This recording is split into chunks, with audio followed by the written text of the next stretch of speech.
Hello and welcome to GPJ and Hello and welcome to GPJ. It's better, though I do have a bit of beam that I can't really control much and might blind me, but whatever. Welcome to GPJ for Stargate SG-1 Season 7, Episode 13, Grace. Now, this episode is one of my favourites, mainly because we get to see a lot more Prometheus than we usually do, and I really like the Prometheus.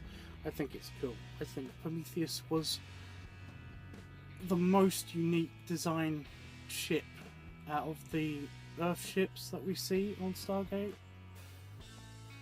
So, it's not my absolute favourite. I do like the Deadless classes, but you know, it's right out there. That's really distracting me.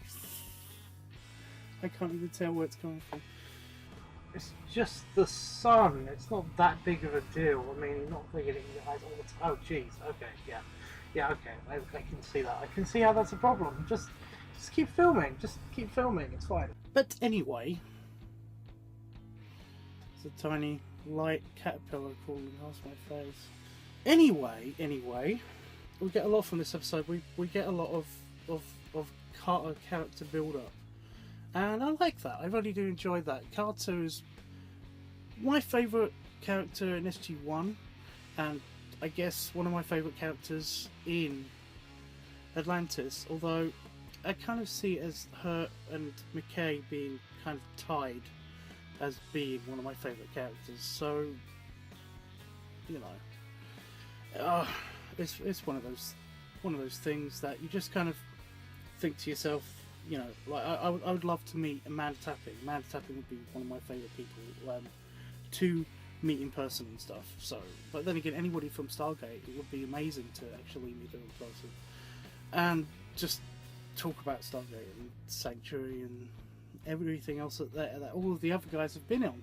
So yeah, it's really clever the way that they actually managed to get in all of her inner workings of her brain in this episode. I'll just talk about what the episode's about. The episode's about basically the Prometheus that gets caught off guard by a random strange alien ship, and the strange alien ship chases them into a gas cloud, and then like everybody just goes missing off of the ship except for Carter when she gets, you know, after she gets slammed into a wall and gets concussed in one of the back parts of the ship.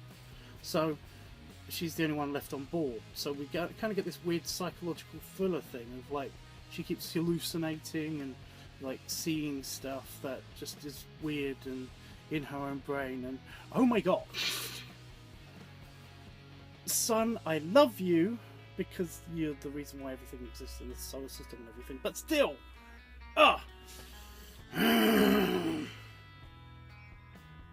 Anyway,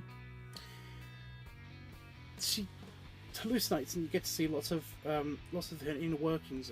What she thinks about the other crew, the other team members of SG-1 and General O'Neill and even her father and stuff. And it's really good because it plays into the rest of her arc throughout the season, and it does lead up into other relationships of hers and stuff, and that's nice. But it also kind of makes you like it gives you like an insight to past the Prometheus. That's one of the things I really enjoy about watching sci-fi, is that I get to kind of learn how the ships work, how all of the tech works. I'm really interested in how little bits of like spacecraft work and what makes everything go in the universe. So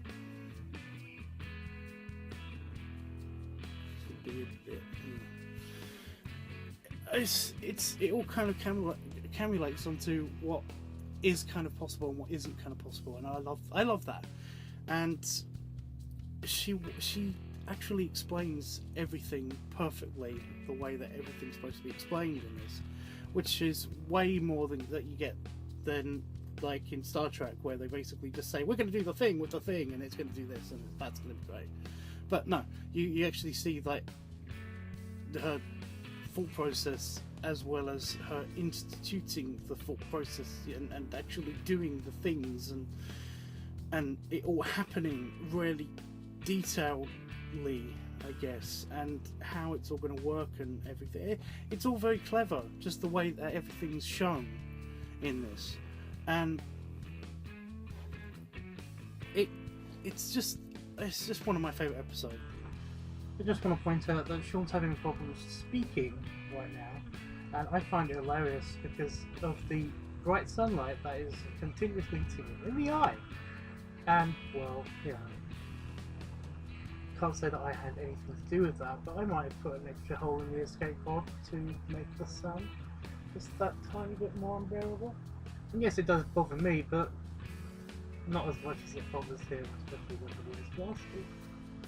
So anyway, it's one of the best, I think, in season 7. You get a lot. But no, I've got questions. Even though I didn't announce this episode, I said that I would be doing, when I said that I would be originally doing the show, I basically said that, like, one of my favourite episodes that I would like to do is this episode from, lots of episodes on Stargate, and people were like, you know, I got a few friends that basically said to me, you know, oh, you should answer this question and that question and everything. And you should answer, like, what should happen, like, you know, what was this and why was that way, and everything from various shows. And I got a couple of these are specifics from that original list of questions and stuff. So I'm really happy about this. Also, I'm also very pleased to answer one of these questions that I've known the answer to and wanted to spill the beans, but I couldn't for ages, and I'm just pleased that I can actually do that now. And let's just get on with the questions. Number 1, why is there steam coming out of the ceiling? Number 2, whose ship is that? Number 3, why is Carter left behind? Number 4, is that a strange nebula? Can't read my own handwriting. I don't have my glasses on now, so forgive me. Number 5, can one person pilot Prometheus? So, and that's Prometheus as in the Stargate Prometheus. So, here we go. Okay, number 1, why is there steam coming out of the ceiling? This happens on almost, it's kind of like a sci-fi trope that if you got like shit hitting your ship, or there's something overloading, or there's an explosion nearby, or something, that it kind of has to translate onto the sets and in camera and stuff. Normally in Star Trek they just kind of shake the camera, or have like debris falling or flying around, or sparks, you know. In Stargate they have this kind of thing. And actually, in other shows, I've actually seen this on like Enterprise. I'm sure I have, but they've got like steam just kind of spraying in various places, or just like a propellant gas or something, just spraying just from the ceiling, from the wall, from anywhere. It's cool. It's very cool, but it's nowhere. You just kind of don't believe it's reasonable that a ship should be steam powered, despite what Doctor Who says. So yeah, that's number 1. Number 2, whose ship is that? Now this is cool because this is the question I was talking about. This is the one I know the answer to. That it just never occurs to anybody except for like people I explain it to, and they really like it. I'm just going to move this way. The only problem with that is that the Earth rotates and the sun moves across the sky, and now it's going to come for me anyway, so I do love you, son, honestly. Number 2, whose ship is that? It refers to the ship that attacks the Prometheus, and then we kind of save, sorry spoilers, that we kind of save by the end of the episode, and it's never explained. we never get to see who is on the other side of the. We never get to see if our communications are actually being received by anybody when we try to talk to it. It just responded to our communication with gunfire, and then by teleporting everybody back to the ship. And that's fine. That I like that. That's fine, because it means that you kind of do this thing of I understand. I understand that I can put whoever I want on that ship. I can fit into my head any race that I want onto that ship. It looks kind of similar to somebody else, maybe, so it means that it could be anybody, and that's clever. I do like that. Son of a bitch! Is the Earth spinning faster? I mean, what the hell? Anyway, that's that one. Number 3, why is Carter left behind?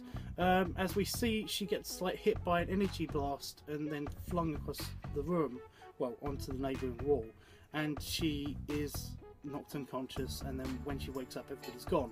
And somebody wanted to know why she was left behind when anybody could have been. There should be lots of people that were just rattled by all of this, or hid in a supply locker or something. And number 4, is that a strange nebula? Refers to the gas cloud. It's not a nebula. Just going to give you that one. It's not a nebula, it's a gas cloud, because she says it's a gas cloud. Could mean it is a nebula. It's a nebulous gas cloud. How about that? But that's what that question refers to. 5, can one person pilot Prometheus? This refers to basically her being on the ship alone, and yet she does all of this stuff with the ship that you kind of expect more than one person to be able to handle. And it's just never explained, is there, if there's more than one person that needs to be on Prometheus. It's kind of like this one thing where you get on Star Trek, you get lines but 12 people alone can't pilot the Enterprise, or something like that, and that line doesn't exist in Prometheus or whatever. So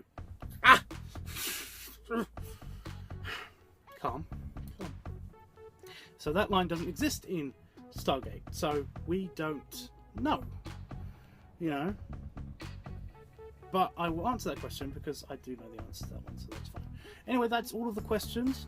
Feel free to write more on the after the doobly-doo. And I'm sorry that I didn't answer the final question in my previous video, the 48 hours one, because it's not part of the actual episode. It's actually part of a different episode where Rodney K enters. So yeah, I just realised something.